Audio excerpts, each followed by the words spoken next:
Vous connaissez sûrement David Jones, un grand aventurier, un grand marin. Et un jour, il tomba dans les filets de ce qui fâche tous les hommes.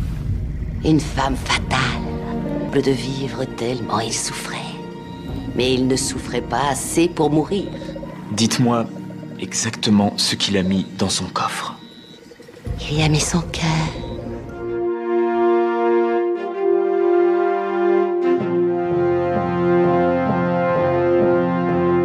Hello there.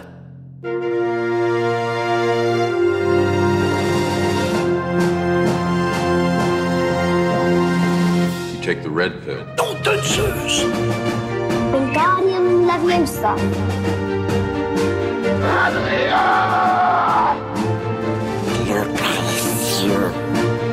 Get away from her, you bitch!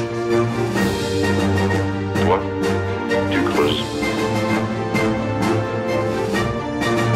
Hasta la vista, baby. Oyez, marin d'eau douce, et bienvenue dans La Saga, le podcast qui analyse toutes les sagas du cinéma, un film à la fois. Je suis Sofiane Yaridkassi, et cette semaine, avec mes invités, on va vous parler du deuxième opus de la saga Pirates des Caraïbes, Le secret du coffre maudit. Pour m'accompagner cette semaine, il est derrière la chaîne La Boîte à FX, dans laquelle il se penche en détail sur les effets spéciaux au cinéma. Bienvenue Adrien. Bonsoir. Quelle est ta saga préférée ? Alors moi c'est le Seigneur des Anneaux. Bon, ça va.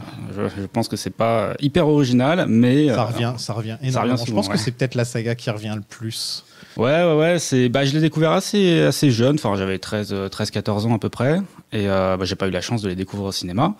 Mais c'est vrai que c'est une saga qui m'a marqué en fait, à la fois pour les films, pour ce qu'ils sont, mais aussi pour l'envers du décor.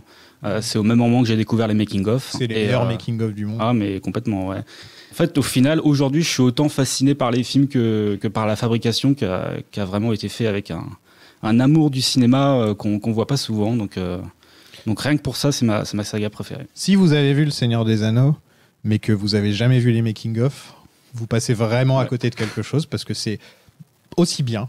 Ouais. Alors que déjà les films sont vraiment super bien, ouais. mais c'est aussi passionnant et c'est un truc que je me suis re-regardé des tonnes de fois. Ouais. C'est une mini école de cinéma de 24 heures, je crois. Enfin voilà ce qui se passe quand on heures, respecte le matériel de base, quand on fait ceci. Qu'est-ce que tu penses de la série ? Je l'ai regardé là, effectivement. Je m'ennuie un peu pour l'instant. Pour moi, c'est le gros problème. J'ai un peu de mal à m'attacher aux personnages. Et après je m'étais un peu ennuyé sur la première saison de Game of Thrones, donc je me dis que peut-être que j'aime pas c'est trop lent. Ça met le temps. Oui, voilà, après il y a un univers à mettre en place, tout ça, mais non, mais parce qu'en ce moment c'est un peu la question que je pose à tous les gens qui me demandent, qui me disent ma saga préférée c'est oui, forcément, c'est l'actualité. Je veux voir qu'est-ce que tu penses de la série, tiens. Mais qu'est-ce que c'est Pirates des Caraïbes pour toi ? Alors pour moi c'est une saga d'enfance en fait, c'est un peu une Madeleine de Proust. C'est des films que j'ai beaucoup vus jeune. Alors j'avais pas vu le premier au cinéma, j'étais un petit peu trop jeune, j'ai commencé avec le 2. Mais c'est des films que j'ai beaucoup vus plus jeune et que pendant longtemps j'ai pas revu en fait. Et il se trouve qu'il y a 2 ans je les ai redécouverts. Puis j'ai vachement aimé. En fait ce que j'aime dans cette saga, surtout aujourd'hui avec mon regard d'aujourd'hui, c'est que en fait c'est une des rares sagas je trouve qui va mélanger le cinéma à l'ancienne avec les décors, le cinéma de grande envergure, avec les technologies d'aujourd'hui, avec le cinéma d'aujourd'hui. Et je trouve que ce mélange-là, c'est quelque chose qu'on voit plus beaucoup aujourd'hui, en fait. Il y a un côté très artisanal. Ouais, complètement. L'idée de prendre un genre abandonné quasiment pour le moderniser, je trouve que c'est une idée brillante, en fait. Ouais. Et enfin, il est de retour après être venu pour décrypter Twilight 4. C'était le 4, hein, c'est bien ça, je me trompe pas ? Ouais, c'est le 4, ouais. Il est toujours derrière la chaîne The Clap. Coucou Quentin. Bonsoir. Et toi, pour toi, c'est quoi Pirates des Caraïbes ? Pirates des Caraïbes, ça reste, je pense, un de mes premiers, je dirais pas choc audiovisuel, mais c'est vrai que quand je pense à ces premiers films que j'ai vus au cinéma, à ces premiers films où ma cinéphilie a commencé à naître, je pense que Pirates des Caraïbes, c'est les premiers qui me viennent en tête parce que ça reste pour moi en termes de divertissement des choses qu'on arrive à de moins en moins faire aujourd'hui avec cet esprit d'aventure, de dépaysement et de justesse en termes de réalisation, d'humour et de narration qui m'emporte à chaque fois, quoi. Et c'est vrai que Pirates des Caraïbes, pour reprendre l'expression, effectivement, ça reste une saga d'enfance et Madeleine de Proust, quoi. Vous aviez quel âge quand le premier est sorti ? J'avais 7 ans. Ah ouais, ok. Il est sorti en 2003, le 2003, premier, c'est ça, ouais. Ouais, j'avais 11 ans. Ouais, vous aviez le bon âge, quoi. Bah Moi, ouais, j'avais c'est juste vraiment, quelques années de trop pour l'avoir raté. Ouais. Ouais, c'est ça. Mais c'est vrai que c'est parfait.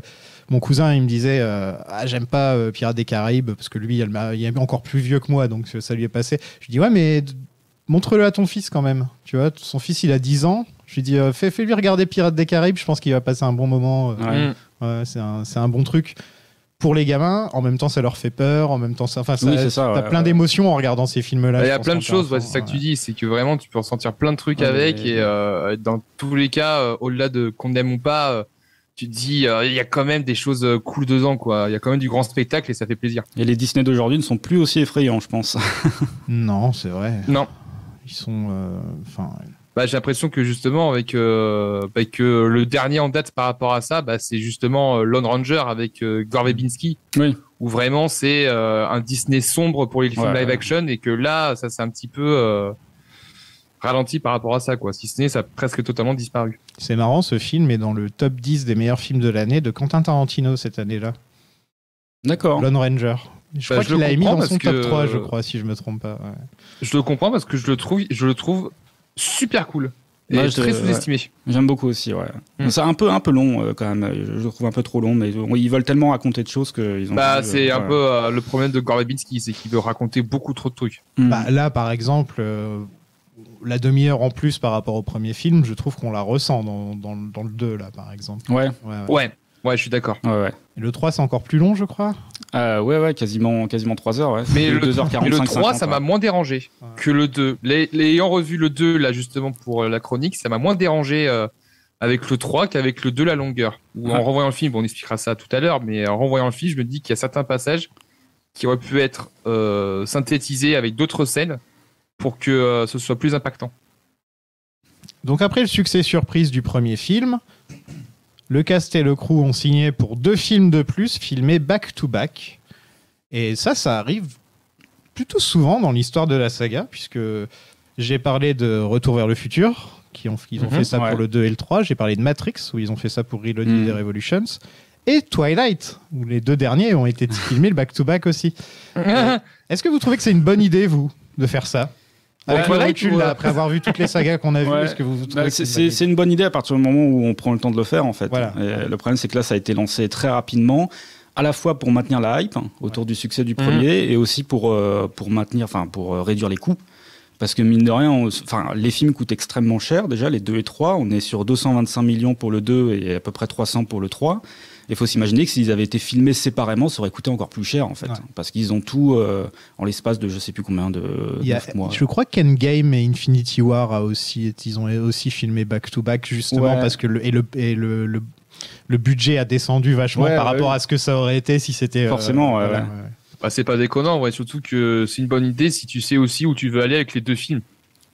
Parce que si tu as conscience de justement ton fil rouge et de voir où tu veux aller, c'est nettement plus pratique, que ce soit en termes pratiques pour le tournage, en termes de budget, et aussi également pour le réel et pour les acteurs, pour qu'ils puissent beaucoup mieux se repérer dans le temps, quoi. Et je pense que c'est aussi une question pratique et qui est nécessaire pour ce genre de saga, ouais. Mais il y avait eu le côté très frustrant, moi, en tant que fan de Matrix, d'avoir vu Matrix Reloaded qui se finit sur ce to be concluded à la fin. Et tu sais que tu dois attendre 6 mois pour avoir la résolution. Et même 6 mois, c'est pas beaucoup au final, mais 6 mois, ça a été assez de temps pour que les gens ils aient plus envie de voir le 3e. Et donc, je pense que il y a un univers parallèle où Matrix, Lana a pris le temps de faire les films à chaque fois et les sortir 3 ans à chaque fois d'écart. Et peut-être que ça aurait mieux marché que les 2 filmés ensemble. Bon, après, ils ont eu plus de temps pour Matrix, je pense, pour les préparer, parce que le premier est sorti en 99, après c'était 2003. Ah oui, il y a donc il y avait déjà... Oui, il y a eu 3 ans, à peu près. C'est vrai que parce que pour le coup, Pirates des Caraïbes, il est sorti à l'été 2003. Et en gros, quelques mois plus tard, il y avait le feu vert pour les films 2 et 3. Et il se trouve qu'en octobre 2004, donc 1 an plus tard, ils avaient déjà pas de script vraiment terminé, en fait. Et Ouais, j'ai vu ça, même jusqu'en janvier, alors que le tournage a commencé en février. C'est ça, 2005. Et en janvier, il y a Disney qui a menacé d'arrêter totalement le projet. Exactement. Ils étaient beaucoup non, de scénaristes. Je crois que c'est les mêmes deux scénaristes que c'est les mêmes, le premier. C'est Tad Elliott et Terry c'est ça, Rossio, c'est les mêmes. Ceux qui ont fait Shrek ensuite. Hein, ouais, si je me trompe pas. À l'origine, en fait, le film, ce que Disney voulait faire, c'était des aventures un peu à part, un peu comme les James Bond ou comme les Indiana Jones, où on garde le personnage de Jack Sparrow, mais on le met dans des situations différentes à chaque fois, avec des nouveaux méchants, nouveaux ceci, nouveaux cela. Et les scénaristes, justement, ont décidé, eux, qu'ils voulaient faire une trilogie et raconter une histoire du début à la fin, et que ce soit un truc qui se suive vraiment et que donc il y ait le retour de Elizabeth et de Will. Alors que c'est vrai qu'au final, avec le recul, une idée d'en faire une sorte de James Bond ou d'en faire un personnage qui, au final, tu peux un peu mettre dans plein de situations différentes. Je pense que c'était pas une mauvaise idée comme ça sur le papier, mais visiblement le 4 et le 5 me prouvent que c'est pas le cas. Donc, Prouve indéniablement le contraire. La première idée, c'était la fontaine de Jouvence. Mais finalement, ils se sont dit, bon, le Kraken, c'est quand même un peu plus stylé. Ouais. Alors, je sais plus si c'est le Kraken, c'est David Jones peut-être qui est venu en premier, je sais plus où le Kraken, mais bon, oui, David Jones, de toute façon, c'est clairement la grande idée du film. Ça, c'est sûr. Le gros point fort, ouais. Moi, je me dis que les scénaristes, justement, s'ils ont du mal à écrire le scénario, c'est peut-être parce qu'ils bossaient sur le 3 et le 4 en même temps. Alors, sur le troisième aussi, en fait. Sur le 2 et le 3, pardon. Sur le 2 et 3, ouais. Et, mais en fait, ils bossaient surtout sur le 2, au final. Parce que bon, c'était le suivant, mais le 3, c'était vraiment c'était à l'étape de post-it pendant très longtemps, quoi. Ils ont eu un scénario. Pendant le tournage, ils avaient quasiment pas de scénario entier. C'est surtout le 2 qui avait quand même un scénario terminé quasiment. Fou, un budget pareil et pas de scénario, quoi. Ouais, c'est... Non, je me dis, est-ce qu'ils ont été rattrapés par le succès du premier film? Donc, même s'ils avaient une trilogie en tête, est-ce qu'ils se sont dit que, ouais, il faut pas qu'on fasse la même chose et tout? Ou aussi que, vu qu'on fait une trilogie, il faut que le 2 puisse amener naturellement au 3. Donc, c'est un processus d'écriture qui est assez différent. Et quand tu vois justement tous les problèmes qu'il y a eu, tu te dis, est-ce que c'était forcément une bonne idée de faire une trilogie interconnectée comme ça, quoi? Bah, surtout qu'ils n'avaient pas forcément dans l'idée, il me semble, de faire des suites en fait à la base, parce que déjà le projet il était un peu kamikaze, hein, le premier Pirates des Caraïbes, c'était pas forcément voué au succès, donc je pense que les scénaristes n'avaient pas forcément d'idée à la base pour une suite, en fait, c'est ça, le succès les a rattrapés en fait. Et ils ont dû se dépêcher pour trouver quelque chose. Tous les décors du premier film avaient été détruits dans un ouragan, je crois que je l'avais dit dans l'épisode d'avant, et donc ils ont dû reconstruire absolument tous les décors. Quel enfer. Et est-ce que vous savez que Tim Burton a visiblement travaillé sur ce film? Ah bon? Ouais, apparemment il a travaillé sur le design de certains des membres du crew de David Jones, des membres de l'équipage. C'est pas déconnant, ouais. D'accord, ouais. Parce que le designer, du coup, c'est Crash McCreary, qui est le designer du film, et effectivement, peut-être Tim Burton. Ouais, je pense que avec Johnny Depp, la connexion, oui. je pense que c'est peut-être pour ça qu'il s'est retrouvé sur le sujet. Après, il y a le production designer du film qui est aussi le même que Tim Burton, le chef-op aussi, c'est le même, donc il y a un peu de son équipe. Ça aide. Que quasiment toute l'équipe de base de Tim Burton était sur le film, donc ça aide pour qu'ils viennent aussi sur le tournage, quoi. En mode de coucou, vu que tout le monde est là, j'arrive. Oh, il aurait pu ramener Danny Elfman et tout. Oui, Tim Burton, je pense pas qu'il ait. Son Pirate des Caraïbes aurait été flippant, mais je sais pas si au niveau de l'action et de l'aventure, ça aurait été du même niveau, quoi. Non, je pense pas. Non, et puis en termes de mise en scène, surtout, je pense que c'est pas forcément... Quand tu vois Alice, franchement, en termes de mise en scène d'action, c'est pas fifou, quoi. Plan-plan. Hein. Oui, puis de toute façon, Tim Burton, il s'intéresse pas à filmer l'action, ça l'intéresse pas spécialement. Donc, ah non, regardez les Batman, c'est pas les Batman, des... c'est pas forcément le point fort. Non, ce qu'il aime, c'est composer des beaux plans, mais après, derrière, l'enchaînement de l'action, c'est pas son truc. Hans Zimmer est à la musique, officiellement cette fois, puisqu'il était, il était un peu, il supervisait le film précédent. Ouais, alors c'est vrai que c'est un peu nébuleux hein, sur qui a inventé le fameux thème. Ouais. Ma théorie, c'est que c'est quand même Hans Zimmer, je pense. Alors il y a cette fameuse anecdote comme quoi en une nuit il aurait composé tout le thème. Pourquoi pas, mais je pense qu'Hans Zimmer l'a composé, qu'après Klaus Badelt, il a fait tous les arrangements derrière. Mais bon, il y en a un qui a une plus grande carrière par la suite que l'autre. Oui. Après, peut-être que je me trompe, hein, mais là, effectivement, il est officiellement aux manettes et je trouve que c'est vachement bien. C'est encore mieux que le premier. Il y a plein de nouveaux thèmes. Ah bah surtout que quand ça ils joue se encore battent plus dans à la l'identité roue, de là, la saga, ouais. musique, quand ils se battent dans la roue, là, c'est prenant, un truc. Il y a des beaux moments, ouais. Et puis la fameuse mélodie de David Jones, quoi, qui est très simple, comme d'habitude, mais qui fonctionne très bien. D'accord. Un budget de 225 millions. Franchement, pas dégueu. Hein. Pour l'époque, c'est fou. Hein, c'est beaucoup, mais on les voit à l'écran. Ouais, justement, tu t'en souviens, la dernière fois, on s'était choqué de voir 70 millions pour Twilight 4. Alors là, tu vois les 225 millions, je les comprends un peu plus. Tu les vois à l'écran, là. Voilà, je les vois là. C'est pas des loups mal foutus en CGI, c'est quand même bien.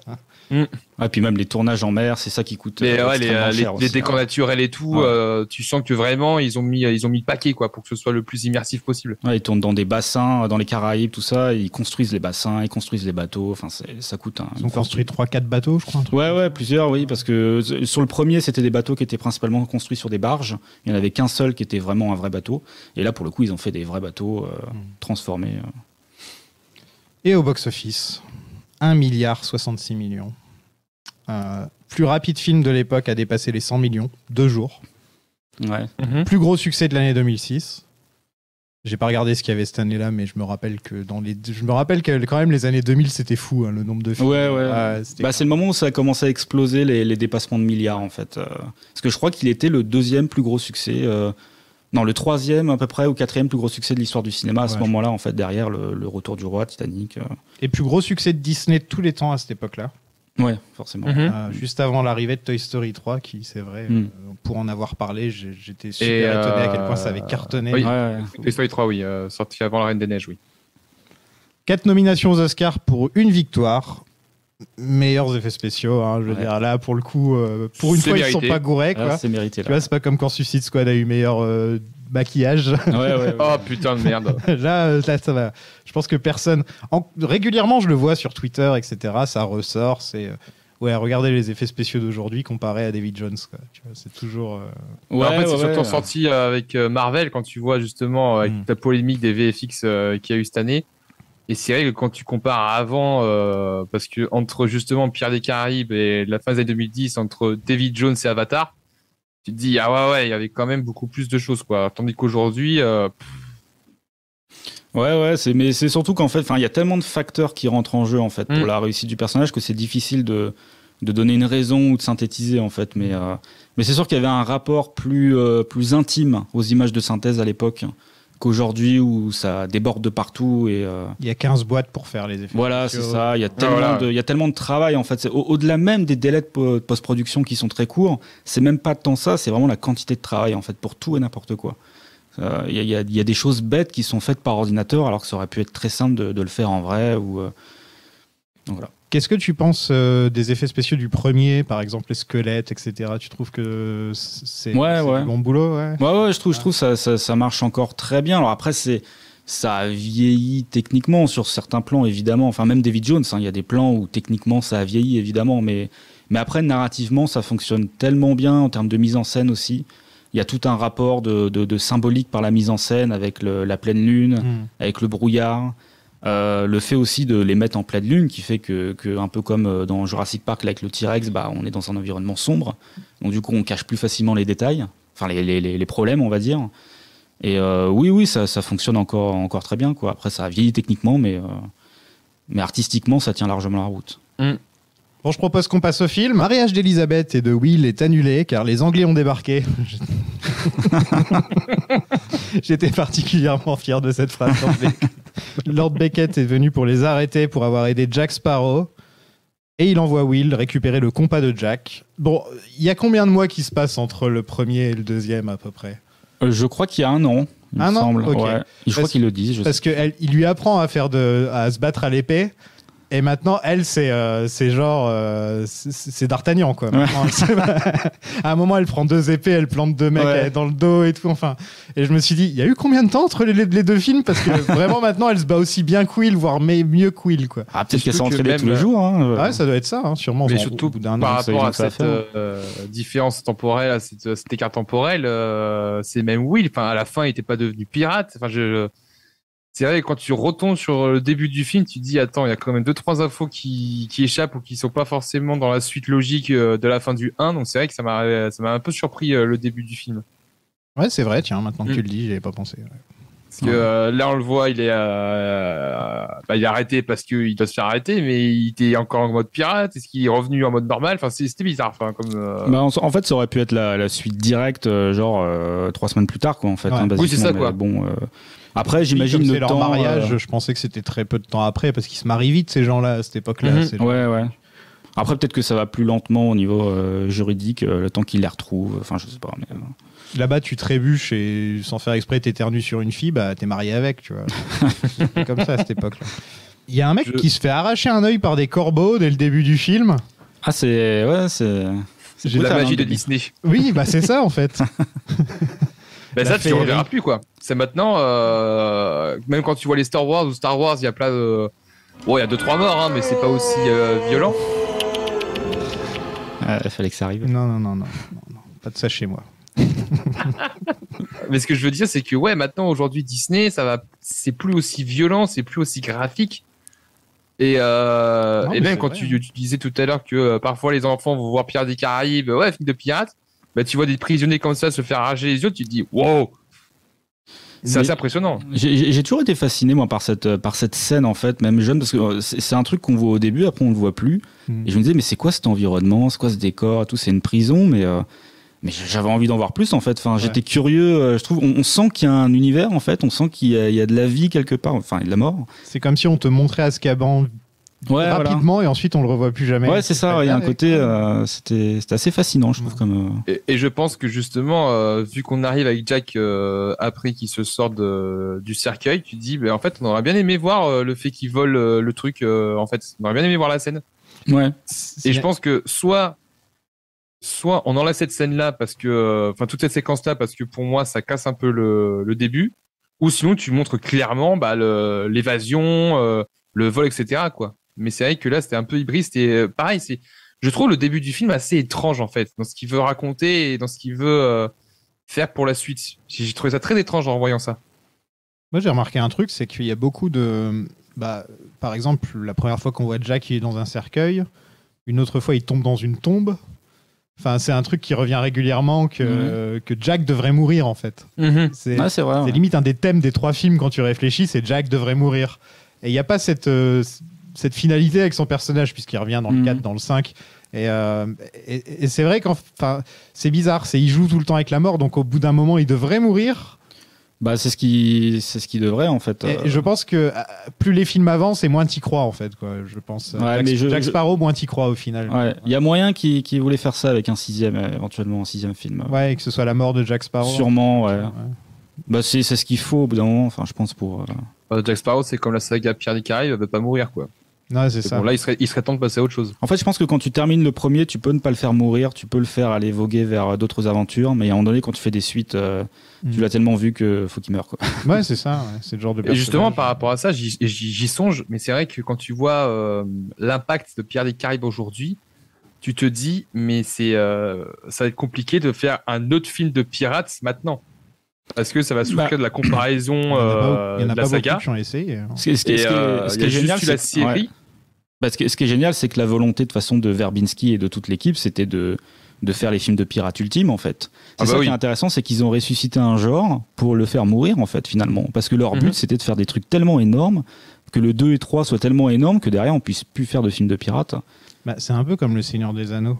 Ouais. La fantasy a été soi-disant ressuscitée. Enfin, la fantasy est au premier plan. Enfin, les geeks reçoivent des Oscars. Enfin, on était là, genre, on y croyait. Ouais. Et au final, il y a eu quoi ? Il y a eu Warcraft. Il y a pas eu énormément de films. Enfin, ceux qui ont essayé se sont plus ou moins ramassés. Il y a très très peu de films de fantasy qui s'en sont sortis au final, alors que c'était censé être le renouveau.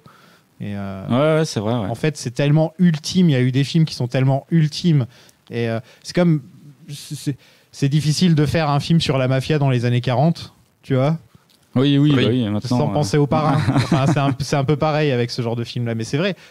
Enfin, le film qui se rapproche le plus pour moi de ce genre de film, c'était Master and Commander qui était super sympa comme film, pas sur des pirates mais en tout cas sur ce même genre de truc, et ça n'a pas marché au box-office et c'est dommage parce que ça aurait été la réponse sérieuse à Pirates des Caraïbes en fait, et comme c'est une série de livres, je crois qu'il y en a 10 des livres, donc il y a vraiment de quoi faire. C'est vraiment l'opposé de Pirates des Caraïbes, en fait. Voilà. C'est la vision c'est dommage que ça ait pas marché quoi. Ouais, c'est vrai.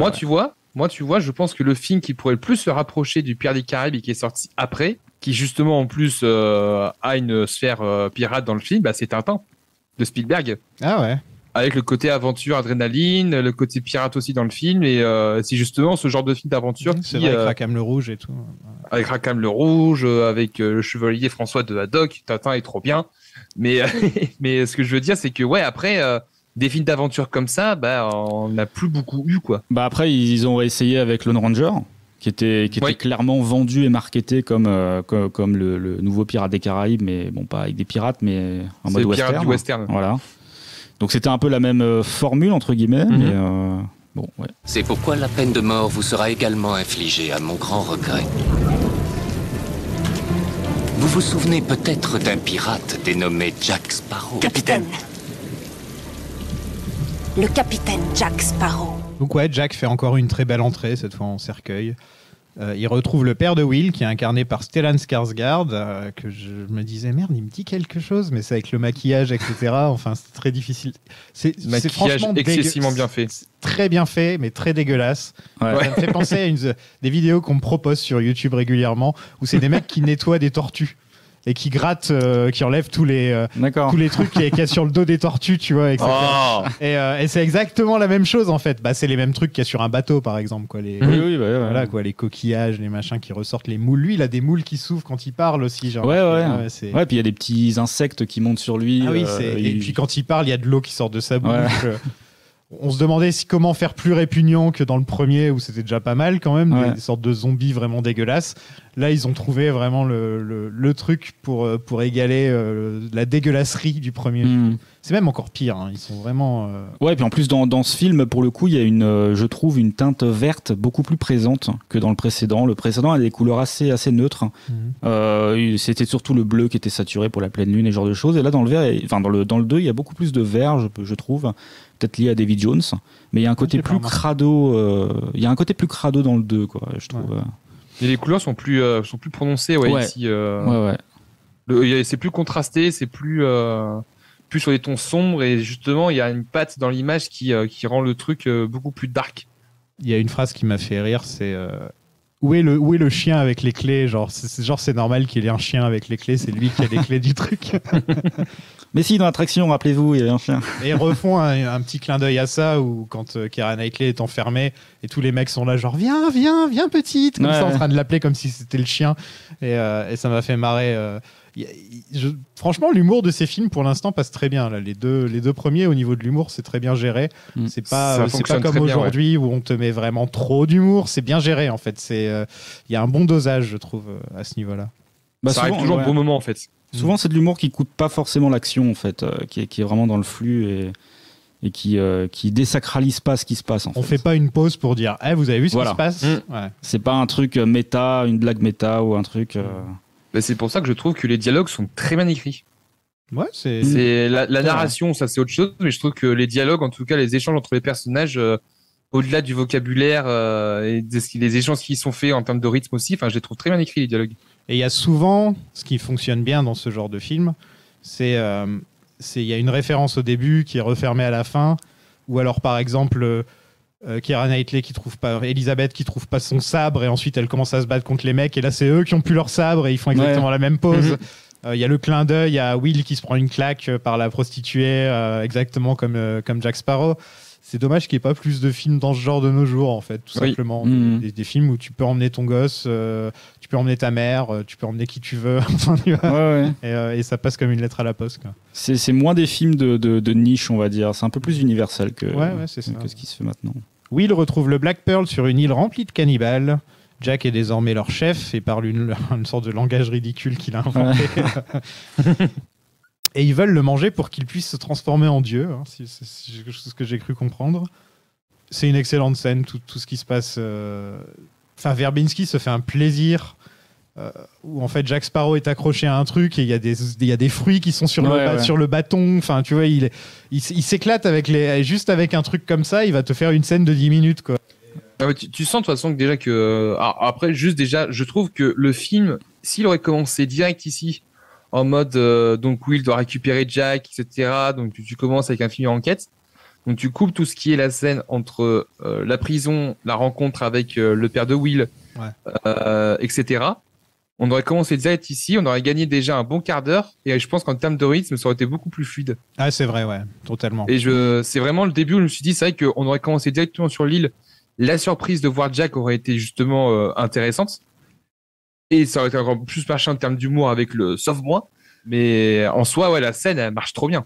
En fait, on va pas se mentir, hein, quand t'as vu le premier, t'es revenu parce qu'il y a Jack Sparrow. Oui, de toute façon, les bases c'est lui que t'as envie de voir, c'est lui que t'as envie de voir, quoi, tu vois.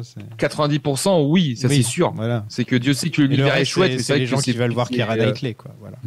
Jack Sparrow porte toute la saga. Hein. C'est vrai qu'il y a un vrai sens du cinéma burlesque avec Jack Sparrow dans cette séquence, quoi. C'est de l'humour visuel. Et qui fait penser au film de Buster Keaton dans les années 20. C'est vraiment du gag visuel à base de cascades improbables. Ouais, c'est ça, c'est du Buster Keaton. Ouais, et puis toujours très lisible en termes de mise en scène, on comprend ce qui se passe, c'est très agréable à regarder. Tu disais que les dialogues étaient bien, mais au final, tu peux enlever les dialogues et t'as quand même un bon film. Hein. Ah oui, bien sûr. Bah justement, c'est tellement visuel et Garbinski justement joue énormément sur le visuel. Ça marche vraiment bien. Jack veut éviter l'océan. Donc il décide de passer par la rivière pour rendre visite à une sorcière vaudou qui est incarnée par Naomi Harris, qui fait son plus bel accent jamaïcain. Naomi Harris, putain, c'est ça l'actrice que je cherchais. Elle était jeune en plus. Là.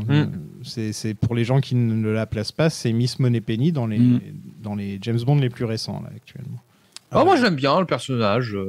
Alors je sais, alors justement tu disais accent jamaïcain. Alors moi Pierre des Caraïbes c'est VF et c'est pas autrement.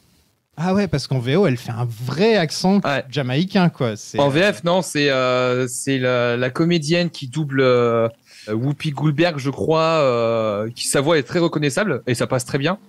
Mais c'est vrai que moi, Pierre des Caraïbes, c'est saga d'enfance et moi, saga d'enfance, c'est VF et pas autrement. Je peux pas les voir en VO, c'est fini. Moi, ça va, j'ai réussi à me sauver de l'enfance. Non, je les ai redécouverts en VO, moi, du coup. C'est vrai que c'était VF aussi pendant longtemps, mais la VF est bien. La VF, ah, bon, la VF, c'est Disney. C'est tout ce que j'aime dans puis, la VF. Disney, il gère à chaque fois, à ce niveau-là. Ouais, mais Bruno Choel, tout ça, c'est des super voix. Donc.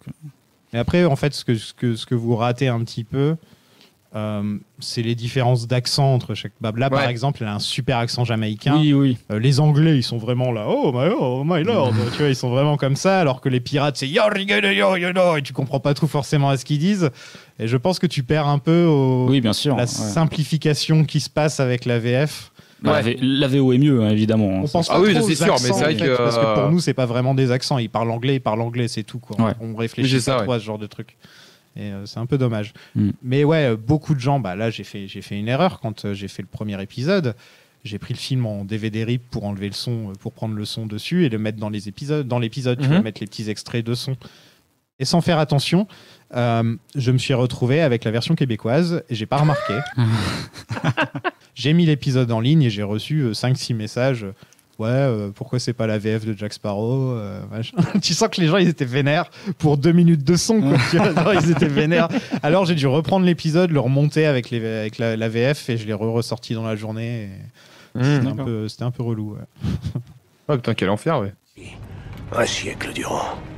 Une âme condamnée à servir sur son navire. Oui, mais le Hollandais volant a déjà un capitaine par contre. Alors tu iras par le fond.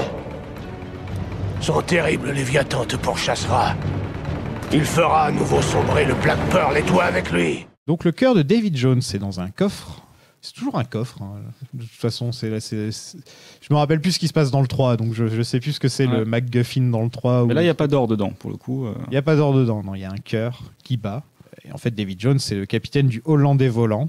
C'est bien comme ça qu'il est traduit en français. J'ai pas fait une connerie. Oui, Hollandais volant, Flying Dutchman. Flying Dutchman. Et son équipage répugnant. Et là, on fait la rencontre de David Jones, qui fait partie des effets spéciaux les plus réussis de l'histoire. Et qui est toujours aussi impressionnant aujourd'hui. Sans déconner. C'est... Là, en le revoyant, Enfin, j'étais choqué. Autant l'équipage a pu vieillir, autant le Kraken a vieilli. Là, mais David Jones, franchement, il y a très peu de moments où je me suis dit c'est mal fait ou quoi que ce soit, quoi. Voire aucun. Je trouve ça vraiment impressionnant. Ouais. C'est hallucinant. Ouais, c'est vraiment dans la continuité de façon de Gollum aussi qui avait été fait, parce que le point commun, c'est que c'est interprété par un acteur, et ça joue énormément pour le coup. David Jones est interprété par Bill Nighy, qui est un acteur britannique comme Andy Serkis, et il va vraiment apporter au personnage quelque chose de très comique en fait finalement. Enfin, c'est pas le méchant avec une grosse voix posée. Il a quelque chose de très excentrique. Il a un accent écossais d'ailleurs. Oui. Ça aussi, c'est vrai que c'est pas forcément dans la VF non plus, j'imagine. Ouais, non, pas spécialement. Mais il est très maniéré en fait au final, et ça en fait ça fournit surtout une performance extrêmement visuelle en fait. Son visage bouge beaucoup. Il a beaucoup de mimiques, ouais. Voilà. Ça joue beaucoup sur sa prestance et justement sur le fait que il va monopoliser l'espace aussi par ses mimiques, et c'est pas que son corps qui est imposant, c'est aussi par son visage qui va transmettre ça, et c'est flippant, quoi. Enfin, c'est vraiment. Ouais, ça crée vraiment un personnage, un vrai personnage humain en fait finalement. Et il est toujours en mouvement, en fait. Oui, c'est ça, ouais. Lui, il fait rien, il n'a aucune expression sur son visage, mais chaque tentacule est en mouvement. Enfin, il y a toujours, il se passe toujours quelque chose. Il y a des expressions sur son visage. Oui, mais même quand il en a aucune, je veux dire, même quand il montre aucune expression et qu'il fait peur, tu vois, par moment, c'est justement son absence d'expression qui le fait, parce qu'il est plus animal comme au final maintenant, enfin, il est plus poisson. Et je trouve, oui, chacune des. Enfin, il y a toujours du mouvement, c'est répugnant, il y a un côté très répugnant en fait. Ouais, les tentacules bougent tout le temps, ça permet d'avoir cool, quoi. Enfin, tout le temps un truc dynamique à l'image, et pour constamment donner de la vie en fait à ce qu'on voit et pas avoir une imagerie numérique morte. Et ça fait un peu bougie fondue par moment, tu vois, il y a ce côté un peu dégoûtant. Apparemment, pour la texture de sa peau, ils ont juste pris une tasse avec du reste de café dedans et ils l'ont mis sur sa peau, hein, je crois, pour la couleur de sa peau. Ouais, c'est des trucs de. Oui, bon, après, il y a plein d'autres choses aussi, mais. Bah, dis-nous, comment ils ont fait David Jones alors? Oh, bah, ça va être long, on a 1 heure devant nous. Bah oui, justement, on a 1 heure devant nous. Non, mais c'est. Alors, déjà, ce qui est intéressant, c'est que il a été sculpté en 3D. En fait, à la base, à cette époque-là, on sculptait pour de vrai les créatures à la main, en fait, et ensuite on les scannait en 3D. Hein. Ça, c'était vraiment le truc de l'époque. Là, ils n'avaient pas le temps de faire ça, ils l'ont directement conçu en 3D. Et après, en fait, c'est un travail assez classique qu'on fait encore aujourd'hui. Il n'y a pas de particularité. Les particularités, surtout, c'est l'interprétation de l'acteur. C'est le fait qu'il y ait toujours du mouvement dans les tentacules. Et surtout, il y a un travail sur le design qui est vraiment hyper important, parce qu'en fait, il y a un équilibre entre l'aspect humain et l'aspect monstrueux qui est parfait, en fait. Ouais.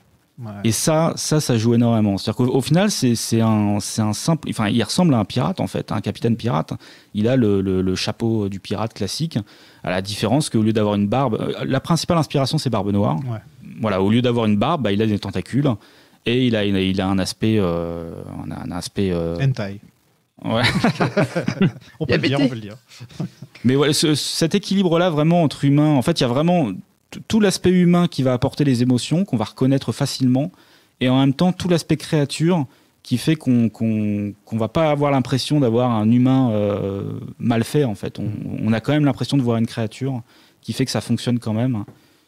Mais qu'est-ce qui fait que les effets spéciaux d'aujourd'hui... Enfin, tu penses vraiment que c'est une question de temps et de... Parce que là, ils n'ont pas eu trop de temps pour le faire. Ils n'avaient même pas de script quand ils ont sorti. Ouais, en fait, la créature, elle a été conçue plus ou moins... Alors, il y a eu un travail de pré-prod, de recherche de design, tout ça. Une fois qu'ils ont trouvé... il y a eu le tournage, et c'est pendant le tournage qu'ils font David Jones. Okay. Et ensuite, c'est en post-prod qu'ils font les plans. C'est-à-dire qu'ils intègrent David Jones dans les plans et tout ça. Alors, c'est pas tant une question de temps, mais je pense que c'est vraiment un ensemble de choses. Alors déjà, il y a le personnage en lui-même, son écriture, qui le rend particulier, son côté tragique qui le rend humain. Il y a l'interprétation de l'acteur, il y a tout l'aspect des tentacules qui bougent, l'animation, il y a son visage qui... On reconnaît Bill Nighy en plus. Ouais, voilà, complètement. Ouais. Et puis, il y a le fait aussi qu'il est toujours intégré dans un environnement réel, en général. Et puis c'est bien fait, quoi. Ouais, voilà. C'est bien fait, putain. En fait, c'est compliqué parce que c'est vrai qu'il y a plein y a plein de paramètres qui rentrent en compte, en fait. Au final, c'est pas forcément mieux fait que plein de créatures numériques d'aujourd'hui. C'est juste qu'il y a un alignement des planètes qui le rend, qui fonctionne, quoi. Ce que tu disais, c'était moi, c'est ce qui m'avait vraiment surpris parce que je me souvenais pas que c'était aussi bien fait. Mais c'est vrai que l'écriture du personnage et toute la dimension tragique du personnage, pareil, je trouve que c'est un méchant qui est tellement unique et qui, quand on entend parler de David Jones, tout le monde s'attend à une créature monstrueuse, terrifiante, diabolique. Et au final, tu réalises qu'il a beaucoup de faiblesses, beaucoup d'émotions à revendre. Et je trouve que le personnage a une véritable dimension ambivalente qui fait que ça va encore plus toucher au-delà des effets spéciaux. Le personnage est hyper touchant dans un sens. Il est terrifiant, mais de l'autre côté, au vu aussi des expressions de Bill Nighy, de son écriture, tu peux presque t'attacher à lui en mode, mais il est vraiment tragique comme personnage. Et ça le rend encore plus terrifiant. Et ce qui est intéressant aussi au niveau de la 3D, c'est que tout est poussé au maximum, en fait. C'est-à-dire que l'animation, en fait, elle est poussée au max avec les tentacules qui bougent tout le temps, son visage qui est très expressif.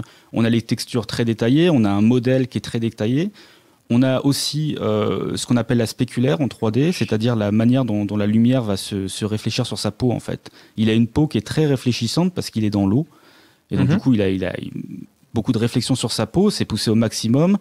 Sa peau, enfin, en 3D, pour faire de la peau, on utilise un paramètre qui s'appelle le SSS et qui amène de la translucence.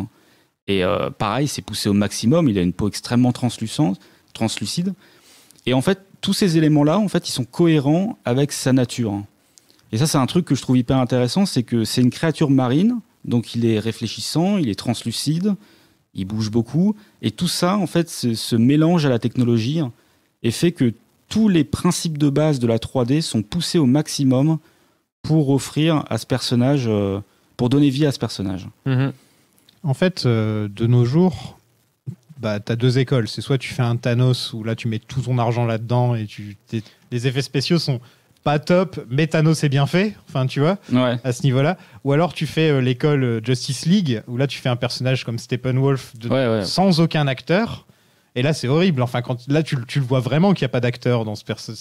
T'as l'impression de regarder une cinématique de jeu vidéo au final, quoi. Et je pense que ce qu'ils ont fait avec Thanos, c'était beaucoup plus suivre l'école de David Jones, par exemple, essayer de lui donner de l'humanité dans le regard, enfin ce genre de choses. Parce que beaucoup passent par le regard dans ça. Oui, beaucoup. D'ailleurs, les yeux de David Jones sont toujours en 3D. Parce que c'est vrai que quand on voit les images de tournage, on voit parfois du maquillage autour des yeux, on voit des points sur le visage. En réalité, les points, ils n'ont pas servi, en fait. Tout a été animé à la main. C'était au cas où, quoi. Ouais, voilà, c'était au cas où. Mais non, c'est toujours les yeux en 3D qu'on voit et ça fonctionne très bien. Est-ce que tu as peur de la mort? Est-ce que tu as peur de la noirceur des abysses? Tous tes actes révélés, tous tes péchés punis. Sache que je te propose une échappatoire. Pendant ce temps, il y a Elisabeth qui a sa propre side quest. Elle s'est déguisée en matelot sur un bateau, elle fait voler une robe et tout. Enfin, ça, j'ai bien aimé le petit coup de la robe. Quand le Kraken attaque, il balance la robe. Prenez-la. Enfin, ça, j'ai trouvé ça marrant. Le côté superstition des matelots. Et le Commodore est en vie, dans un sale état, et balancé au cochon. Le Commodore. Avec la fameuse baston de barre de pirate qui... T'as vraiment l'impression que le film, c'est en mode, pour chaque film, ok, on fait un petit jeu pirate, il y a un cahier des charges à faire, il faut une baston de pirate, il faut des batailles navales. Et là, à chaque fois, tu vois ça aussi, mais oui, ça marche trop bien à chaque fois, quoi. Il y a une petite référence à l'attraction, il y en avait beaucoup plus dans le premier, mais là, il y en a une petite. Il y a un mec qui est sorti d'un puits et qui crache de l'eau. Et ben, c'est dans l'attraction aussi. D'accord. Donc, qu'est-ce que vous pensez de Will et d'Elisabeth dans ce film Elisabeth qui a, elle, un arc clairement défini, une évolution du personnage, alors que Will, c'est plus ou moins encore le même personnage que dans le premier. Il est beaucoup moins présent, d'ailleurs, Will, j'ai l'impression, dans celui-là. Je sais pas, parce que en fait, il a une quête dans... mais on le voit moins, j'ai l'impression, enfin, je sais pas. En fait, il est présent physiquement, mais en termes d'impact, il est pas aussi présent qu'avant, et je trouve que Même sa relation avec son père, c'est pas forcément poussé au maximum.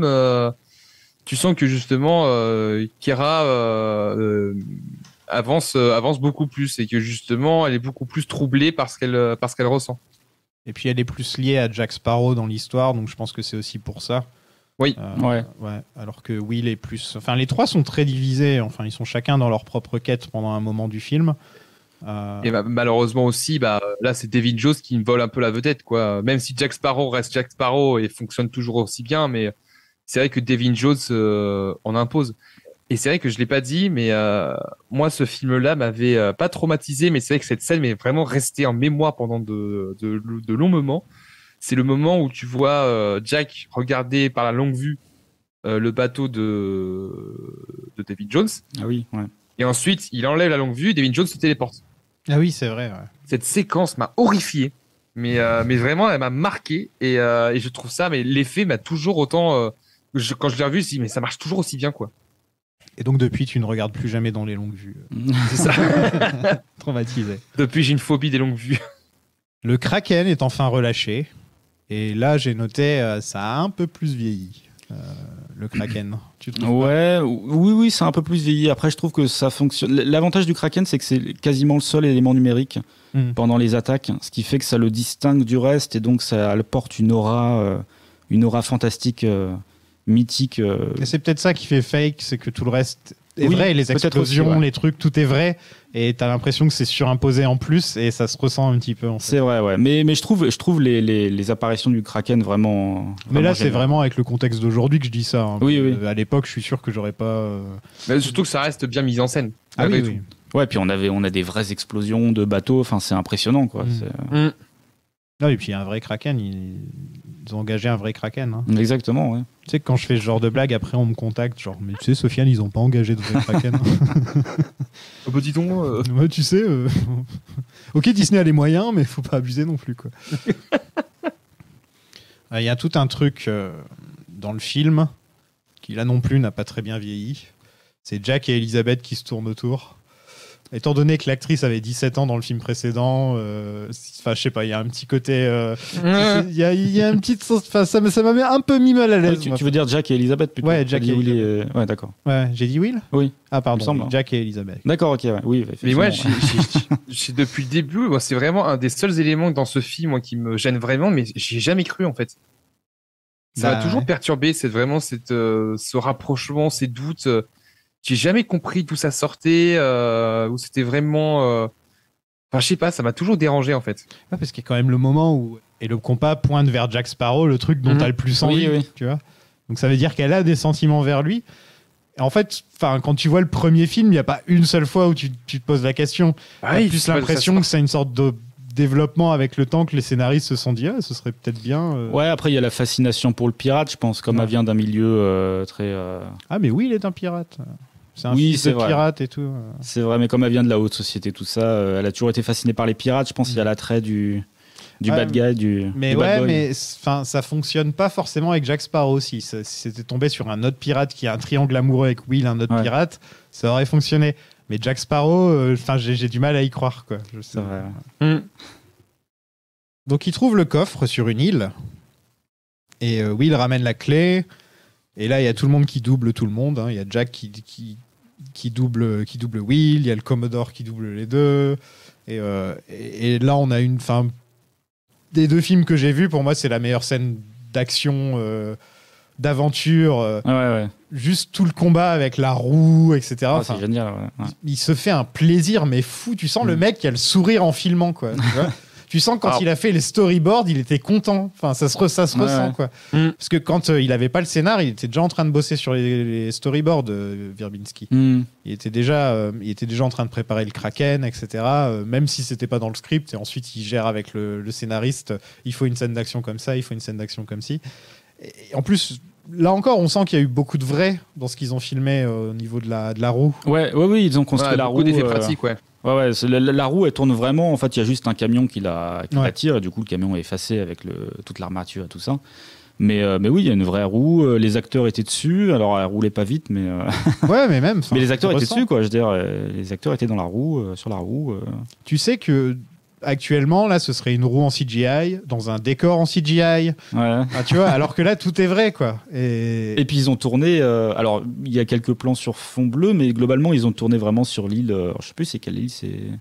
La Dominique, il me semble, je sais plus quelle île.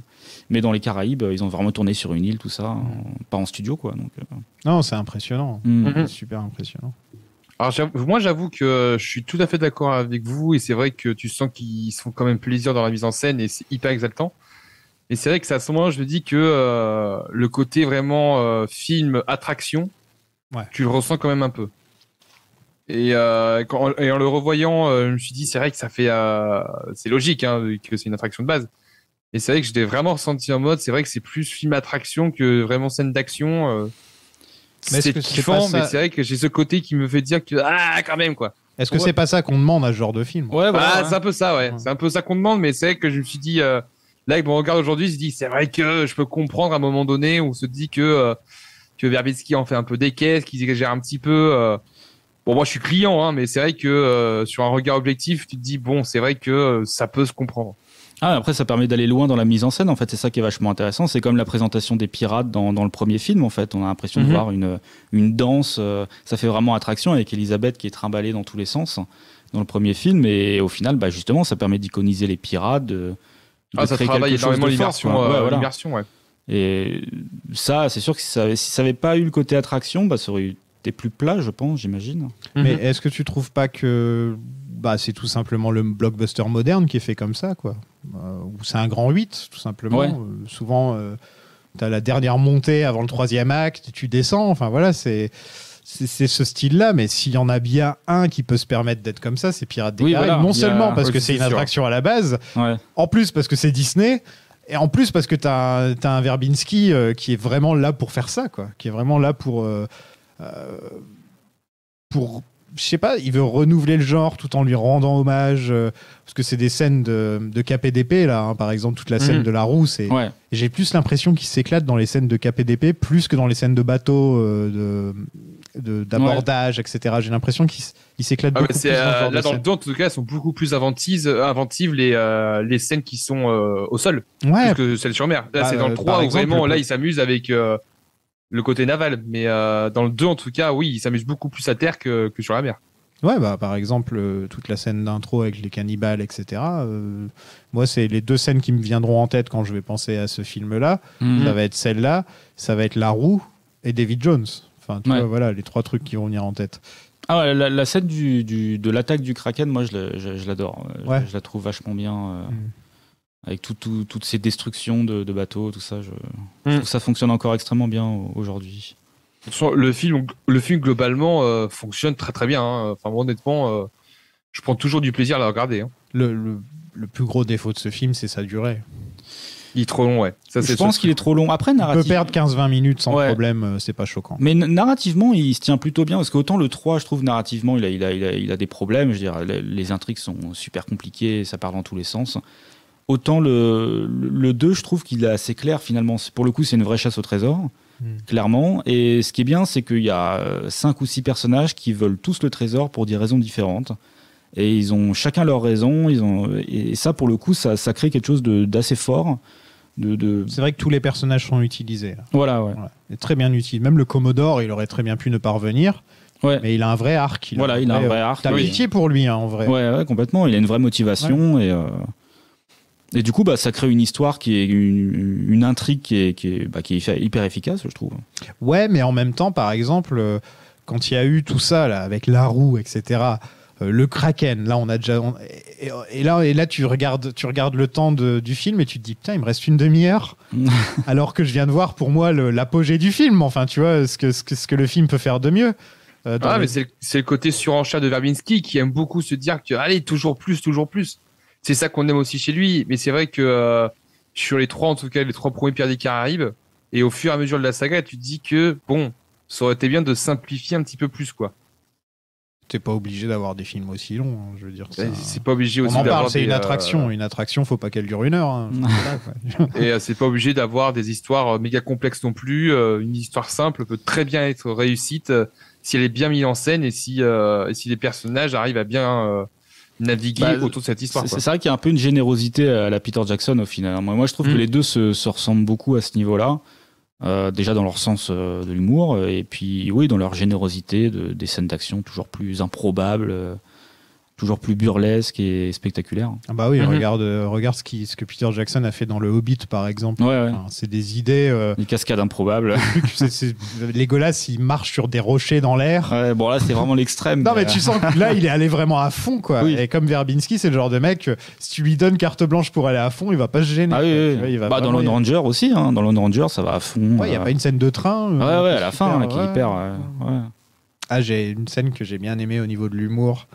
Bah, c'est juste avant la roue, où il y a le combat dans le fond, et Elisabeth qui elle est en train de péter un câble. Ouais, elle est trop bien la scène. Qui est complètement en train de péter un câble. Et les deux pirates, là, les deux losers qui entre l'autre qui analyse super bien tous les tenants aboutissants, et l'autre qui dit ouais, on peut peut-être choper le coffre et tout. Enfin, la scène sur les 3 plans, elle marche trop bien.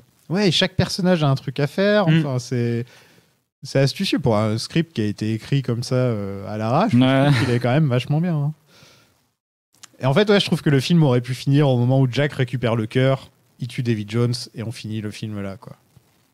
Il reste encore une demi-heure de film là, à ce moment-là. Ouais. Je trouve que. Putain, quand même. Hein. Ouais, quand même. Tu vois, c'est le moment où il chope il obtient le MacGuffin, donc tu peux te dire c'est la fin du film. Tu vois, normalement, il obtient le MacGuffin, on finit là.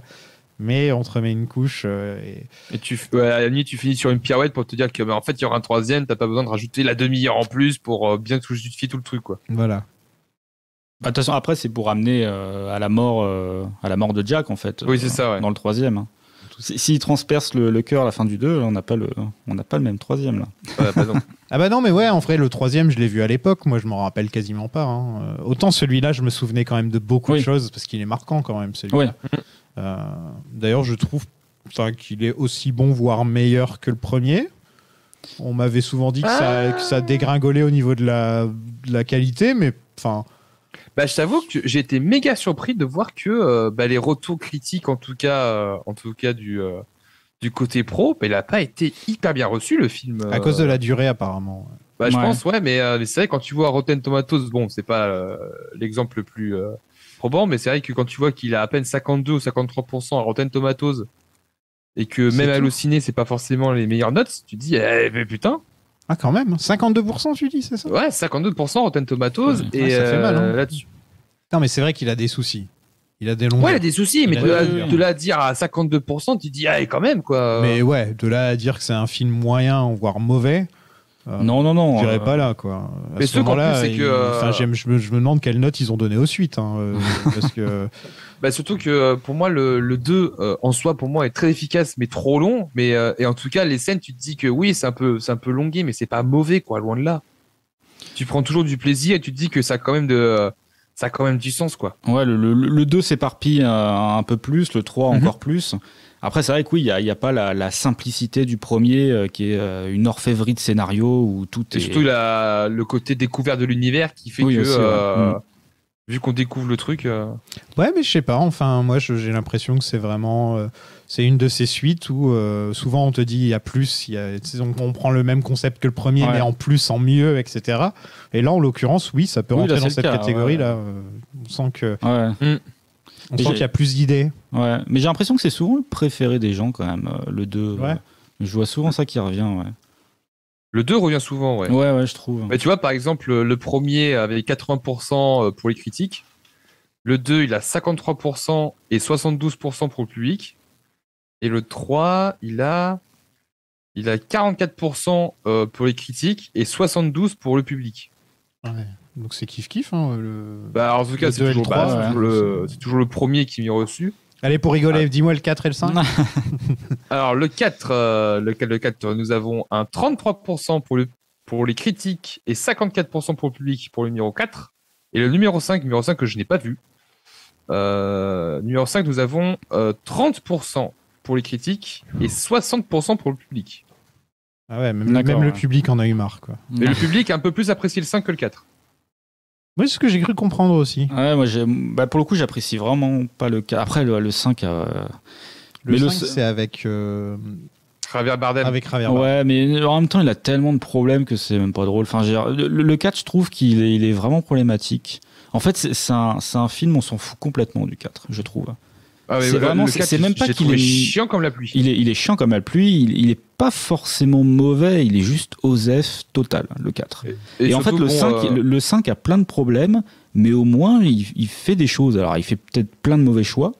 Mais au moins, je sais pas, il se passe quelque chose, quoi. Il y a un personnage important, il lui arrive des trucs. Je sais pas, au moins, il se passe quelque chose. Le 4, il se passe rien du tout, littéralement. Très bien. Allons-y. Dégainons nos sabres et que la fête commence. Ça résoudra sûrement tout, patron. J'en ai ma claque, j'en ai marre des pirates complètement ivres. Ravivé de Rome, je vous déteste. C'est quoi votre film de pirate préféré en dehors de Pirates des Caraïbes? Oula.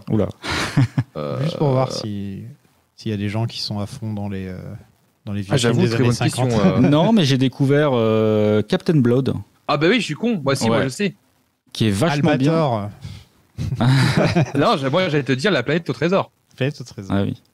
Ah moi c'est. Mais personne n'a dit Hook. Il y a Hook aussi. Ah Hook. Ouais. Mais pour le coup, Captain Blood, c'est sorti en 1935 et c'est le premier grand film de pirate, on va dire. C'est vraiment la base un peu du film de pirate à l'américaine. Et c'est un film des années 30, noir et blanc, tout ça, qui est très regardable aujourd'hui, enfin, qui a un super rythme en fait. Et alors, il est difficilement trouvable, mais franchement, il est très agréable à regarder. L'histoire démarre rapidement, il y a un bon rythme, et c'est vraiment le film de pirate de base, comme on l'entend, quoi. Donc c'est... Avec un héros un peu plus comme Will. Oui, voilà, c'est Errol Flynn, du coup, donc c'est vraiment... oui. Qu'est-ce que vous pensez du troisième acte avec le Kraken, etc. Tout ce qui se passe là? Un peu long, mais toujours aussi cool, quoi. C'est long, mais c'est cool, ouais. Ouais, ça, voilà. Non, franchement, je trouve visuellement, ça rend vachement bien. Enfin, c'est vraiment le spectaculaire hollywoodien comme on l'entend, en fait, et comme on le voit plus beaucoup, je trouve. Il y a vraiment cette notion de grand spectacle qu'on a sous nos yeux. Enfin, c'est... Il y avait aussi ce côté un peu gigantisme. Je me souviens de la scène où Will est à côté du bateau quand il débarque sur l'île des cannibales, où tu as vraiment ce plan massif où tu vois tout le bateau dans le plan. Et là, avec le Kraken et les bateaux, tu ressens aussi ce côté de... voilà, on prend vraiment le cadre, on essaie vraiment de montrer le gigantisme de l'univers. Et ça rend toujours aussi bien, quoi. Et ce que j'ai bien aimé dans le troisième acte, c'est... y a Jack qui s'en va, ensuite il revient. Et quand il revient, il a un soupçon, mais de sérieux et d'un ton ultra grave. En tout cas, pour la partie VF, tu le ressens vraiment. Et là, c'est en mode, ah ouais. Donc là, t'as Jack Sparrow qui commence à devenir sérieux. Tu te dis, ok, là, tu commences à avoir peur pour tout le monde, en fait.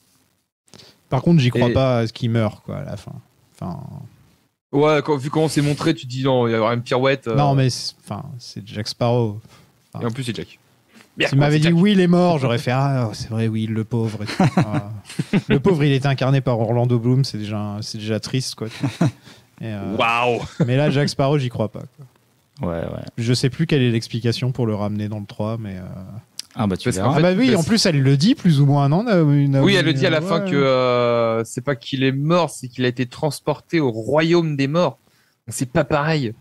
Vu que le Kraken a été invoqué par David Jones, c'est plus une malédiction plus qu'une vraie mort, en fait. Il est pas vraiment mort, ouais. Oh. Mais c'est un peu dommage, là où le premier film se terminait d'une manière finale.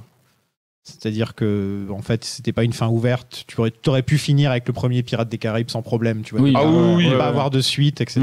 Là, tu sens que c'est vraiment... Et maintenant, on passe à la suite, quoi. Les 5-10 dernières minutes du film, c'est un peu...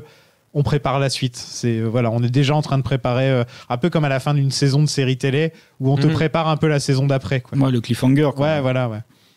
Bah après, c'est le principe de faire les deux suites en même temps et d'avoir un seul gros film. Ça amoindrit le truc, je trouve. Ouais, c'est sûr. En effet, au final, parce que tu sais qu'il y a un autre film qui arrive derrière. Enfin, même quand les gens qui sont allés au cinéma à cette époque-là, ils savaient exactement qu'il y aurait le film un an plus tard, le même mois, un an plus tard, il y aura la suite. Enfin, ça enlève un peu le côté. Surprise, en fait. La surprise, tu sais pas vraiment ce qui va se passer. C'est ce que j'ai vu dans les critiques passées, c'est qu'effectivement, avec le 2, il y a eu un effet surprise en moins, quoi. Et en gros, c'est que les gens ont dit, ah ouais, c'est cool, mais bon, on n'est plus surpris, quoi. Chose que j'ai pas ressenti, parce que c'est vrai que moi, c'est David Jones qui m'a vraiment fait vibrer, mais après oui, je peux concevoir que pour eux, quand tu vois le film à la fin, tu te dis que c'était cool, mais on cherche encore à être surpris, quoi. Ils abandonnent le Black Pearl et Elizabeth embrasse Jack pour l'attacher au bateau. En même temps, il y a Will qui regarde tout. Il a tout vu. Ouh là là, le drama pour le prochain film. Oh là là. Dis donc, il s'est passé quoi sur le bateau là Dis donc. Mais surtout que c'est pas vraiment c'est un faux drama parce qu'en fait c'est juste qu'il s'explique pas en fait. Ouais, on le verra dans... Il y a rien de pire dans les films et les séries que quand une simple conversation aurait pu arranger le problème. Ça arrive mais plein de fois. Surtout dans les films de super-héros. Mais les X-Men, les Avengers, toutes les fois où ils s'engueulent entre eux, etc., tu peux leur dire, va t'asseoir 2 secondes, on va discuter, et le truc est réglé, il n'y a pas de civil war, il y a pas de... Tu vois, c'est toujours ridicule, ce genre de truc. Parce que nous, on est au courant, en plus, qu'une conversation pourrait tout régler. Donc ça prend un peu le spectateur pour un con, ce genre de situation. Ça, c'est clair, ouais. Jack fait face au Kraken, et il meurt. Voilà, on le reverra plus jamais dans la saga. C'est la dernière fois qu'on voit Johnny Depp. Oh non, j'y crois pas du tout. Et c'est le Commodore qui a le cœur et qui le donne donc à comment ça s'appelle déjà, truc des West Indies. Le Lord Beckett. Lord Beckett. Oui, mais il travaille pour la Compagnie des Indes. La Compagnie des Indes. La Compagnie des Indes, qui est une vraie compagnie. Qui appartient à l'Empire britannique. Et là, en l'occurrence, c'est vraiment les gros méchants des films. J'adore le Lord Beckett. Je le trouve incroyable, l'acteur. Dans quoi je l'ai vu, lui? L'acteur, c'est Tom Hollander. Ouais. Rien à voir avec Tom Holland. Il jouait pas dans In the Loop ou un truc comme ça? Il a joué dans Bird Box, dans The Kingsman, Bohemian Rhapsody. Et dans In the Loop, ouais, c'est bien ce que je disais. Et In the Loop, oui, In the Loop, ouais, tout à fait. Excellent dans In the Loop. Je crois qu'il joue le Premier ministre ou un truc comme ça.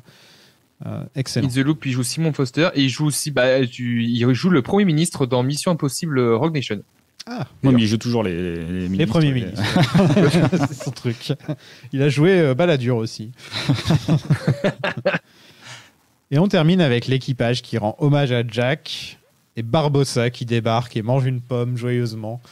Et je m'étais pas posé une seule fois la question, il est où Barbossa pendant tout le film? Mais j'étais trop content de le voir quand même. J'imagine, enfin je l'ai pas vu au Cinoche, mais j'imagine l'ambiance au cinéma quand Barbossa est arrivé. À l'époque, on gueulait pas autant dans les cinémas que maintenant. Non, c'est vrai. J'imagine qu'il y a dû y avoir ouais Barbossa. C'est un peu la surprise qu'on attendait à la fin, quoi. Non. Mais non. Jeffrey Rush a l'air tellement de se faire plaisir avec sa pomme et tout là, et le grand sourire. C'est un plaisir de voir Barbossa et j'espère qu'ils vont pas ruiner son personnage. On m'a dit que j'allais pas aimer le Barbossa des suites, alors je fais bon, ok. Ah oui, pour le coup, il y a beaucoup d'évolution. Je pense que c'est pour ça aussi que les suites n'ont pas marché par rapport à... Sans spoiler. Hop. Vous avez des trucs à dire sur le 3, vu que vous serez pas là pour le 3? Moi, je l'apprécie. Pendant longtemps, c'était mon préféré, le 3, parce qu'il a un côté un peu particulier. Alors, il y a un côté très mélancolique dans le 3 que j'apprécie beaucoup. Je trouve qu'on ressent, quand on regarde les 3 films, en fait, dans le 3, on ressent vraiment une évolution des personnages et une évolution du temps qui passe. Et ça, en plus, c'est une thématique qui revient souvent chez Verbinski, parce que la notion de temps qui passe, on le voit chez Rango et Lone Ranger. Et j'aime bien cet aspect mélancolique. Et puis, après, il est un peu bordélique en termes de narration, comme je l'ai dit. Il y a plein d'intrigues politiques. Et il est long. Ouais, il est long, bordélique, mais putain, mais qu'est-ce qui est classe. Mais on a cette magnifique bataille finale de Maelstrom. La bataille finale, c'est pareil. Moi, personnellement, cette bataille finale, c'est une de mes séquences préférées ever, parce que la claque que j'ai ressentie au cinéma quand je l'ai vu, j'étais en mode mais j'en pouvais plus, quoi. C'était mais c'est ouf. Ouais, c'est magnifique. J'étais en mode mais donc c'est ça le cinéma, quoi. C'est vraiment ça, c'est que pendant une demi-heure, t'en prends plein la gueule en termes de mise en scène, en termes d'action. Enfin, la scène finale, elle est incroyable. Ok, j'ai hâte de le regarder alors. Et de dire que c'est nul juste pour vous embêter. Bon, qu'est-ce que vous avez pensé de ce petit Pirates des Caraïbes 2, Dead Man's Chest? Moi, toujours un plaisir de le revoir. Donc, avec mon regard d'aujourd'hui, j'ai pu ressentir un petit peu les défauts, mais ça reste toujours aussi cool, quoi. C'est Pirates des Caraïbes, quoi. On pourra dire ce qu'on veut, mais en termes de spectacle, de narration, et de perso, c'est toujours aussi efficace. C'est trop cool. Ah, pour moi, c'est vraiment le blockbuster hollywoodien comme je me l'imagine, quoi. Et c'est ça qui ressort surtout, malgré les défauts. C'est que c'est un type de film qu'on ne revoit pas forcément aujourd'hui, en fait. C'est encore une fois, comme je l'ai dit au début, cette idée de récupérer un genre disparu et puis de le mélanger avec des choses modernes, notamment la technologie, ça crée un mélange comme ça qui est hyper intéressant et qui est en plus exprimé à travers l'histoire, puisque dans l'histoire, on parle de la fin des pirates, justement. D'ailleurs, il faudra que j'en parle dans le podcast, parce que j'ai toujours pas parlé historiquement des pirates depuis le début des... Donc il faut que je trouve un moment, peut-être pour le 4 ou le 5, de dire voici ce que c'était vraiment les pirates à l'époque. Je pense que c'est plus... avec le 3 et 4, je pense que ça peut être cohérent de parler de l'historique des pirates, parce que je trouve que le 3 le 3 et 4 abordent pas mal l'univers des pirates en soi. Et justement, tout ce qui tourne autour, il y a un peu plus de background, je trouve. Donc ça peut être intéressant d'aborder ça pour le 3 et 4, Alors moi, normalement, je parle plus que dans cet épisode, mais j'arrête pas de tousser. C'est vrai que j'ai oublié de le dire aux gens. C'est peut-être pour ça que l'épisode sera un peu plus court que d'habitude, parce que je ne déblatère pas pour une fois. Mais j'ai vachement bien aimé le 2. Comme je disais, moi, je suis quelqu'un qui est très à cheval sur la durée d'un film. Pour moi, un bon film doit faire 1h30. C'est 1h30 de gagné, comme on dit. C'est le nom de mon autre podcast. Non, mais je trouve que 2h30, c'est beaucoup trop long. Mais en même temps, ce qu'on m'a montré, j'ai pas non plus de raison de regarder ma montre, quoi, tu vois. C'était long. J'aurais préféré que ce soit plus court, mais en même temps, bon, ça va, il y a bien pire, quoi. C'est suffisamment bien emballé pour que... tu prends tellement de plaisir à regarder, tu dis, bon, allez, je fais entre guillemets cet effort-là pour te regarder jusqu'au bout et prendre du plaisir jusqu'au bout, quoi. Et j'ai apprécié les acteurs. Je trouve que Keira Knightley a l'air de se faire vachement plus plaisir maintenant. Il lui donne un peu... c'est une pirate maintenant, alors qu'avant c'était une lady, donc je sens qu'elle se fait beaucoup plus plaisir avec ce rôle. Surtout dans le 3, en plus. Dans le 3, oui. Johnny Depp, à ce niveau-là, lui, tu lui dis fais Jack Sparrow, il te fait... Parce qu'il paraît qu'il y a il y a un moment où il chante une chanson... quand il y a David Jones qui lui demande un truc et il chante une chanson, et ça c'était improvisé. Enfin, à peu près la moitié des dialogues de Jack Sparrow sont improvisés. Donc lui, il est en pilote automatique, il n'y a plus rien à dire. T'as Bill Nighy qui est top, alors que bon, on n'est pas censé le reconnaître, mais il se démerde quand même vachement bien. On a déjà parlé des effets spéciaux, on a déjà parlé des scènes d'avant d'action. Des dialogues, au final, il y a pas grand chose à acheter dans ce film, quoi. Et ça me fait peur pour la suite, parce que je me dis comment on peut au final merder avec des films pareils. Enfin, à partir du moment où tu trouves un mec comme Verbinski, bon, c'est difficile, hein, t'es pas obligé de trouver un mec exactement pareil, mais un mec qui a la passion du truc. Je veux dire, c'est un monde, un univers avec des personnages, etc., où tu peux en faire 15 sans problème, des Pirates des Caraïbes, au final. Et donc, j'ai hâte de voir comment ils vont merder tout ça. Le truc, c'est que Verbinski a quand même... il sait comment raconter les choses. Il a des vraies intentions de mise en scène. Et quand tu vois même ses précédents films, avant Pirates des Caraïbes, où il a fait... moi, c'est le remake de The Ring que j'avais vu, en tout cas, des images, où tu te dis que le mec sait raconter des choses. Et il sait comment, en tout cas, les illustrer. Tu te dis que ce soit en termes de justesse de mise en scène, d'action dans la mise en scène, il y a une vraie maîtrise là-dedans, quoi, avec des vraies influences. Et je trouve que tu laisses les rênes à Gornesi pour un film d'action, divertissement, il va te sortir quelque chose de ultra léché et de hyper exactement, comme on a pu le voir avec Cloud Ranger. Et aussi le côté horrifique avec A Cure for Life qu'il a sorti après tout ça, qui est pas forcément son meilleur film, mais qui, en termes de mise en scène et de photographie, ça envoie du lourd aussi, quoi. Donc le mec arrive à s'approprier les différents genres et à te sortir quelque chose de vraiment ouf. Il y a une saga qui vous tenterait avec Verbinski? C'est une bonne question. C'est un mec, on pourrait le mettre sur d'autres sagas sans problème. En fait, il a un côté un peu Yes Man, mine de rien, alors qu'au final, il a quand même une maîtrise. Il bosse pour Disney, quoi. Tu vois. Oui. Yes Man s'en est, parce qu'en fait, c'est en mode... Non, mais il l'est pas. En fait, ça me fait penser un petit peu à David Fincher, tu vois, qui fait un film de commande, Panic Room. Mais le mec se dit, ok, c'est un film de commande, mais je vais me le faire à la sauce, tu vois. Ouais. Et en mode, j'ai l'impression que Verbinski, c'était un petit peu pareil, presque un film de commande. Et il se dit, ok, mais je vais me faire à ma sauce. et tu sens tellement la patte de Verbinski dans les films que tu te dis le mec arrive à transcender le rôle qu'il avait. Et moi, c'est au-delà d'une saga, parce que je bosse là-dessus en ce moment. J'ai appris que Verbinski a failli réaliser La vie rêvée de Walter Mitty. Oula. Il était en pole position pour le réaliser. Et au vu de sa mise en scène, je me dis que ah ouais, ça aurait pu vraiment avoir de la gueule. Même si le film qu'on a eu actuellement, moi, c'est un des films préférés.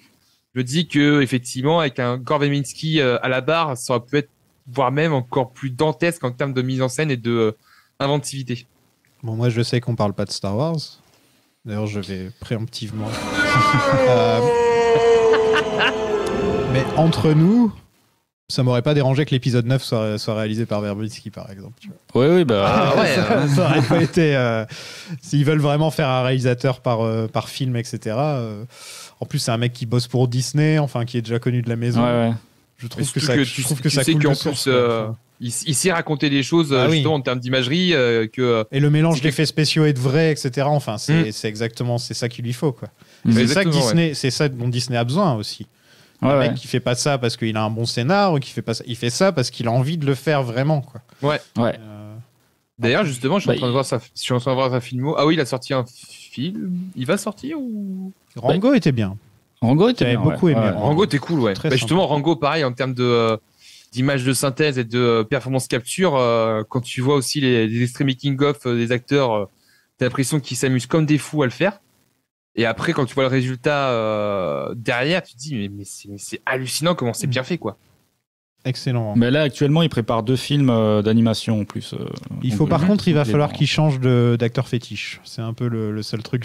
Si je pouvais lui donner un petit conseil, c'est Gore. Déjà, ton prénom, c'est Gore. C'est plutôt... Il a déjà fait un film d'horreur. Pourquoi tu ferais pas du film d'horreur? Mais Gore, sépare-toi de Johnny et essaie de te trouver un autre acteur fétiche. Et peut-être que ça ira. Bah, acteur fétiche, après, la dernière fois, c'était en 2013. Hein. Bon, Lone Ranger, Rango et Pirates des Caraïbes. Ouais, c'est quand même son... Oui, mais après, c'était il y a 10 ans déjà, donc je pense... je pense que Verbinski est un peu has-been en fait maintenant. C'est peut-être ça le truc. Je pense que Lone Ranger l'a un peu affecté. Hein, ouais, et puis c'est un peu comme les Peter Jackson et Sam Raimi et tout. Ils arrivent plus à faire financer leur truc en fait. Parce que Verbinski devait faire un Bioshock, il me semble, une adaptation du jeu vidéo Bioshock. Ouais. Il avait déjà tout préparé, enfin des storyboards et tout ça, et au final ça a été annulé.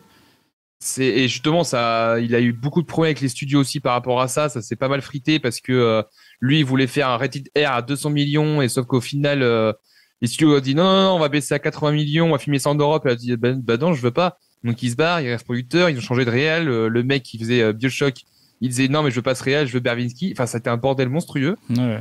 Et 2 ans après, il fait Rango, et ensuite il fait Lone Ranger, où Lone Ranger, ça se casse la gueule.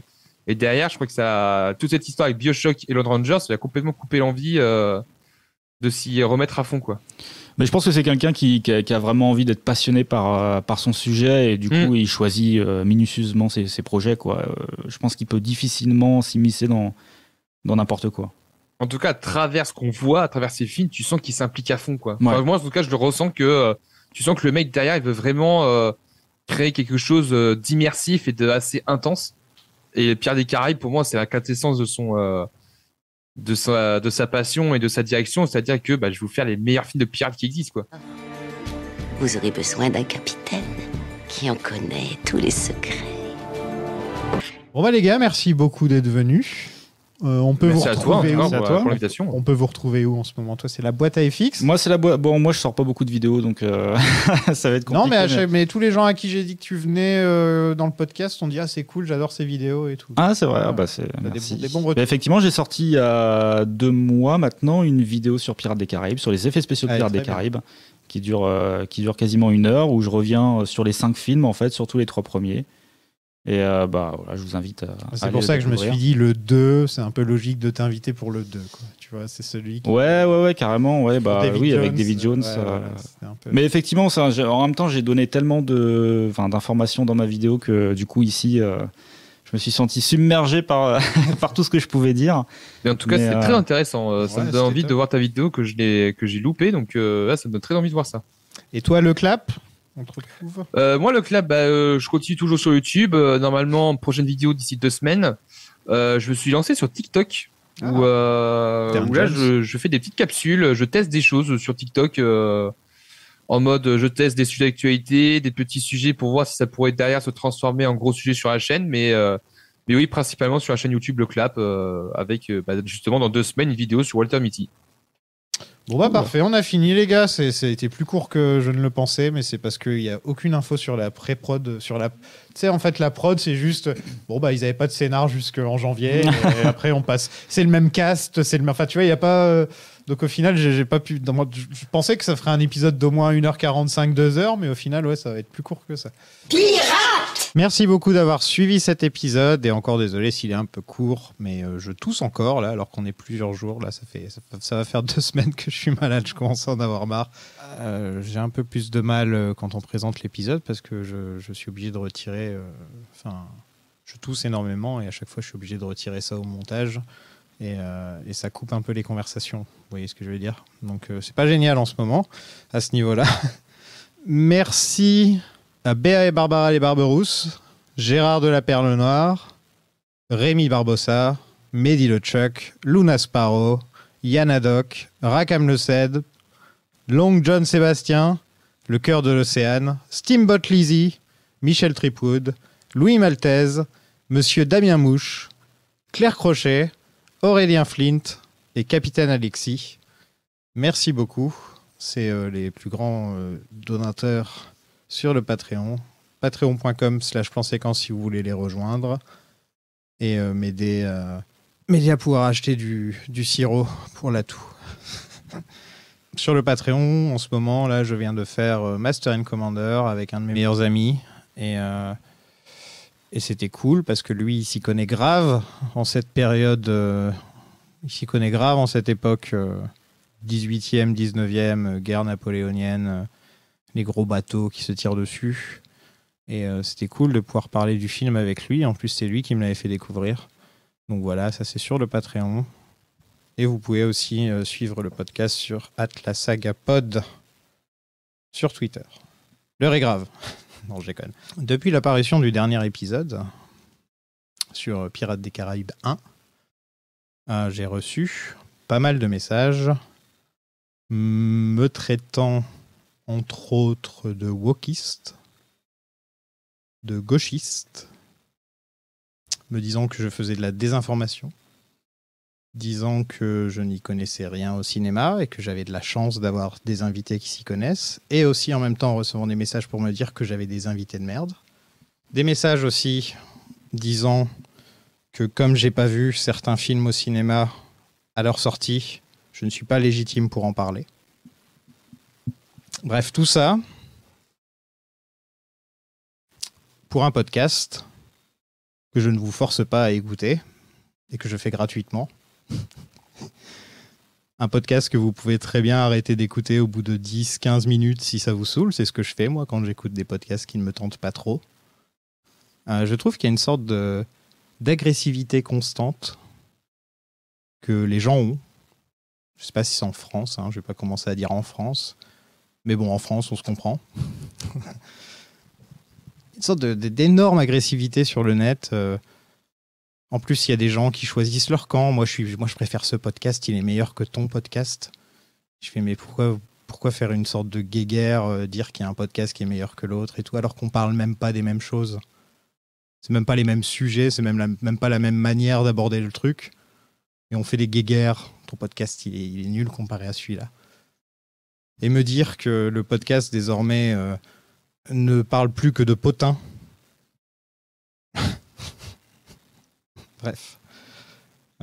Bref, depuis une semaine, je me prends pas mal de messages dans ce genre. J'ai remarqué qu'il y avait une sorte de point commun entre beaucoup de ces gens. C'est que c'est des hommes plutôt...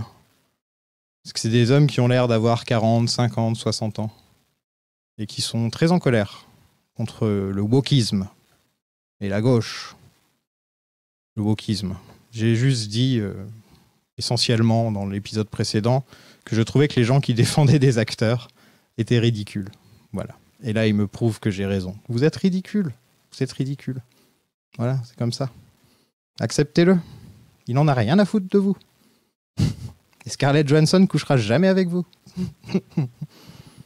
Déjà, les gens qui utilisent le mot wokisme disent tout de suite, on sait à qui on a affaire quand cette personne utilise ce mot.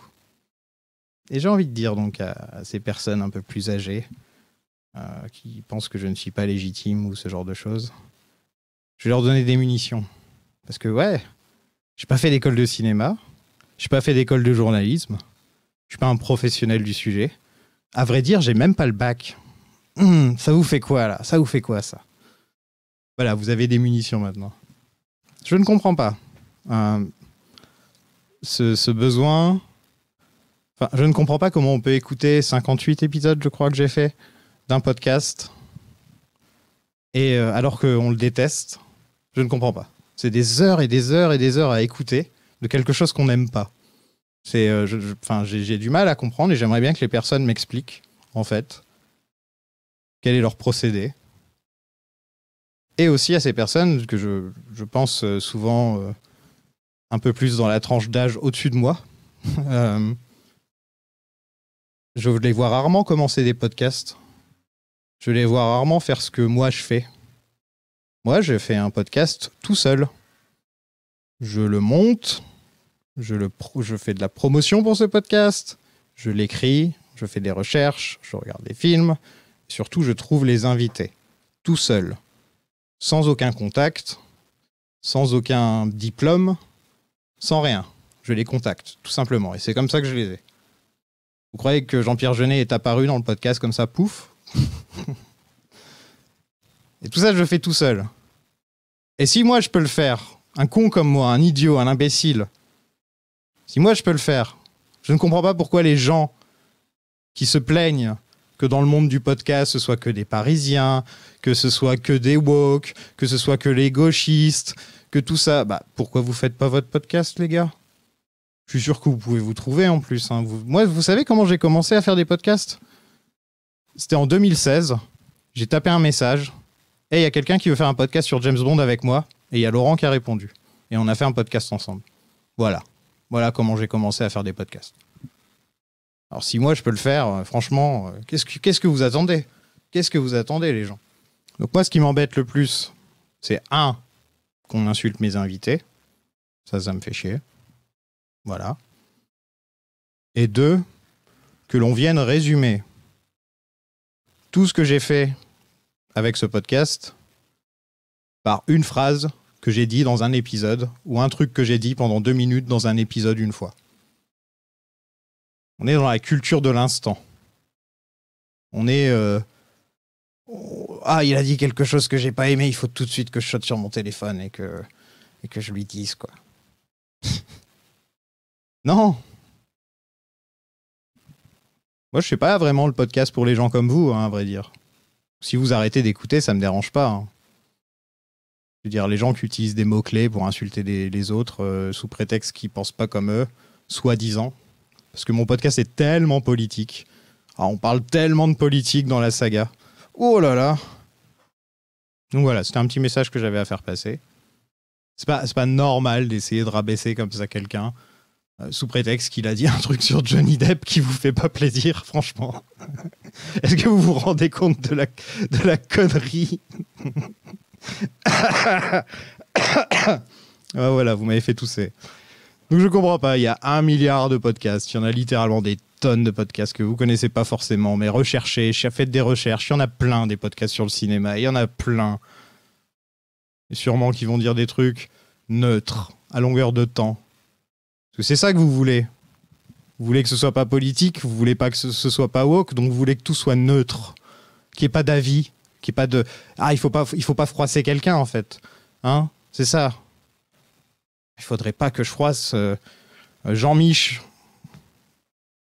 Donc voilà, wokiste, gauchiste, incompétent, qui parle de potin, apparemment. Je parle de potin dans le podcast. C'est ça que je fais maintenant. Je parle de potin. Et c'est pas facile de trouver des invités, des bons invités. Et moi, je suis fier de mes invités. Là, par exemple, l'épisode où tout le monde m'a insulté, je me suis dit que j'allais inviter des fans de Pirates des Caraïbes, tout simplement. Et que pour le 2e épisode, j'allais inviter quelqu'un qui s'y connaissait un peu en effets spéciaux pour parler de Pirates des Caraïbes 2. Ouais, voilà. Enfin, voulez que j'invite qui, en fait? Vous voulez que j'invite Gore Verbinski, que j'invite Johnny Depp, que j'invite Amber Heard et qu'on fasse une conversation croisée? Donc un grand merci à tous mes invités que j'aime. À part peut-être un. Mais bon. On peut pas revenir dans le temps. Parce que venir comme ça dans un podcast de quelqu'un que vous connaissez pas forcément, moi c'est comme ça que j'ai réussi petit à petit à avoir un podcast qui marche un petit peu. C'est grâce à mes invités en partie. C'est le podcast est entièrement basé là-dessus, quoi. Le podcast est entièrement basé sur poser des questions aux invités. Voilà, tout simplement. Et forcément, en 58 épisodes, avec 1 à 3 invités par épisode, il y a forcément des gens que vous allez pas aimer, j'ai envie de dire. Ça arrive, quand même. Je sais pas dans quel monde vous vivez, où en fait, tout ce que vous devez entendre, tout ce que vous devez voir, c'est que des choses que vous aimez, qui vous renvoient la balle à longueur de temps. Internet a cassé les cerveaux des gens. Bref, la semaine prochaine, je vous parlerai de Pirates des Caraïbes 3. Et merci beaucoup à tous les gens qui envoient des messages sympas depuis une semaine. Parce qu'il y en a beaucoup, des gens cool aussi. Mais j'avais juste un petit message à faire passer à des gens qui n'ont soit pas de vie très intéressante, soit ils sont un peu maso sur les bords et ils aiment bien écouter des trucs qu'ils n'aiment pas du tout. Ça leur donne du plaisir. Ça va être ça. Je vais vous dire un truc.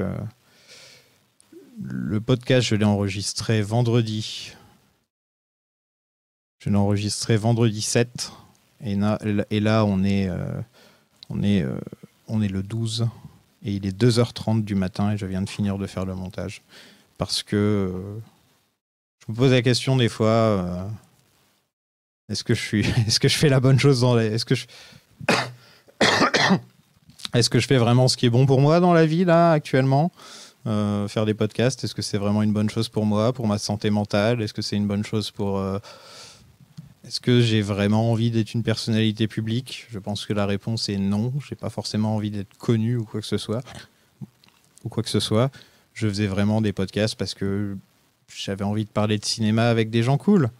C'est vraiment la principale raison, voilà, pour laquelle je fais des podcasts. Et j'aime pas forcément... En fait, la plupart des autres podcasts, c'est des groupes. Ils sont plusieurs. Il y a très peu de podcasts où c'est juste une personne qui fait tout. Ils sont plusieurs. Et donc, quand il y en a un qui se fait insulter, il y a les autres qui peuvent servir de bouclier un petit peu. Moi, j'ai pas ça. Moi, j'ai directement les messages. Voilà, c'est direct vers moi. Et j'ai pas quelqu'un vers qui je peux me tourner et faire « Putain, fais chier, je me suis pris des insultes. » et voilà. Donc, en fait, voilà. Ça me fait me poser des questions. Et je sais qu'il y a une solution qui serait beaucoup plus simple, mais je pense qu'elle ferait pas plaisir à beaucoup de gens. Donc je le ferai jamais. Ce serait de faire le podcast que sur le Patreon. Ce que je pourrais faire actuellement. Mais voilà, je suis pas un connard, malgré tout. Voilà. Merci pour tout, les enfants. À la semaine prochaine. Yar!